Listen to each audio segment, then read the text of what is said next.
back to Tales from the World's Firesides at Christmas again. I'm Clive Gilson, the story guy, and today I'm telling another Christmas tale called The Christmas Cuckoo.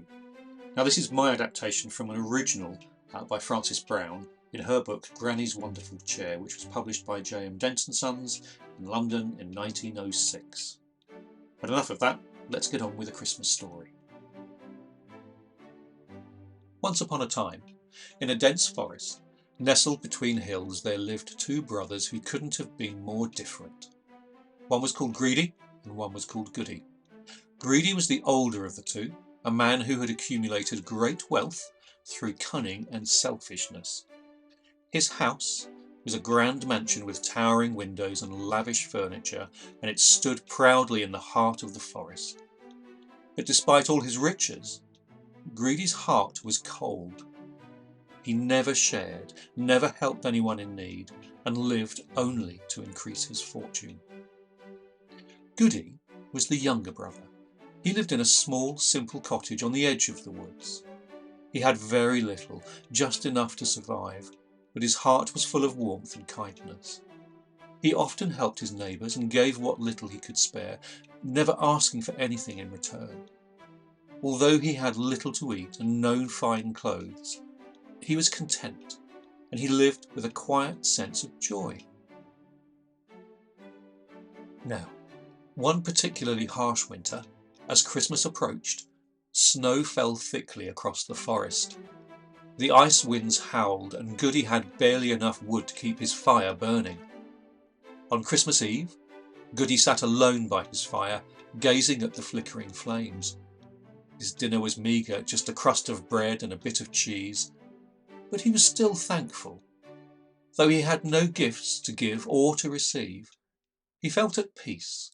He felt grateful for the warmth and the safety of his home. As the evening wore on and the snow fell heavier, Goody heard a sort of fluttering sound at his window. When he opened the door, he saw a small, shivering cuckoo perched on the windowsill, its feathers ruffled by the cold.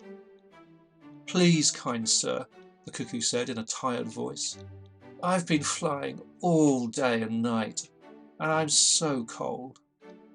May I rest here by your fire?" Without a moment's hesitation, Goody opened the door wide and welcomed the little bird inside. "Of course," he said with a smile. "There's not much, but you're welcome to share what I have," and he broke his bread and cheese in half, offering a portion to the cuckoo, and set a small, cosy spot for the bird by the fire. The cuckoo stayed with Goody throughout the night, its tired wings slowly warming by the crackling fire.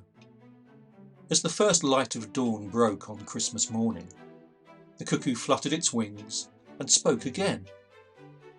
"You've been so kind to me, though you had little to share," the bird said gratefully. "For your generosity, though, you shall receive a special Christmas gift. Look for it before the day is through." With that, the cuckoo flew out of the cottage and into the winter sky. Goody, though surprised by the bird's promise, thought no more of it as he went about his day. But later that afternoon, when he returned from gathering wood, he found a large, mysterious sack resting by his hearth. He opened the sack carefully and gasped in astonishment. Inside was a pile of gold coins, sparkling jewels, and treasures beyond anything he had ever imagined. Goody could hardly believe his eyes. He quickly realised that this was the gift the cuckoo had promised, a reward for his kindness. Instead of keeping it all for himself, though, Goody decided he would use the wealth wisely, helping those in need and sharing his blessings with his neighbours. Meanwhile, word of Goody's newfound fortune spread quickly through the forest, and it wasn't long before Greedy, who lived in his grand mansion, heard the news. Greedy's envy grew like a fire. How could his poor, humble brother possess such riches? Well, driven by jealousy, Greedy marched through the snow to Goody's cottage, demanding to know how he had come by his wealth. Goody, with his usual honesty, told his brother the story of the Christmas cuckoo and how the bird had rewarded him for his kindness. Upon hearing this, Greedy's eyes gleamed with greed. "If that bird gave you a sack of treasure for a bit of bread, imagine what it will give me if I offer it more," he thought. Without a word of thanks to Goody, Greedy stormed off into the forest, determined to find the cuckoo and demand an even greater reward.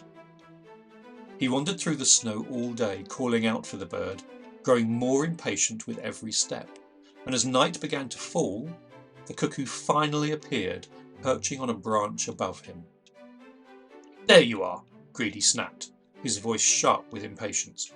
"I know you gave my brother treasure, and I demand you give me a sack as well. I'm far richer than he, and I deserve even more." The cuckoo, with its bright eyes, studied Greedy for a moment before flying away silently into the streets. Soon after, it returned, with a large sack, just like the one it had given Goody. Greedy snatched the sack eagerly, convinced it was filled with greater treasures than his brother's, and without even waiting to reach his mansion, he tore the sack open. But instead of gold and jewels, out flew a swarm of angry wasps and thorns. The wasps stung him sharply, and the thorns scratched and pricked his skin. Greedy cried out in pain, but it was too late. The cuckoo had given him exactly what he deserved. Humbled and humiliated, Greedy returned to his mansion, where his wealth now felt hollow and joyless.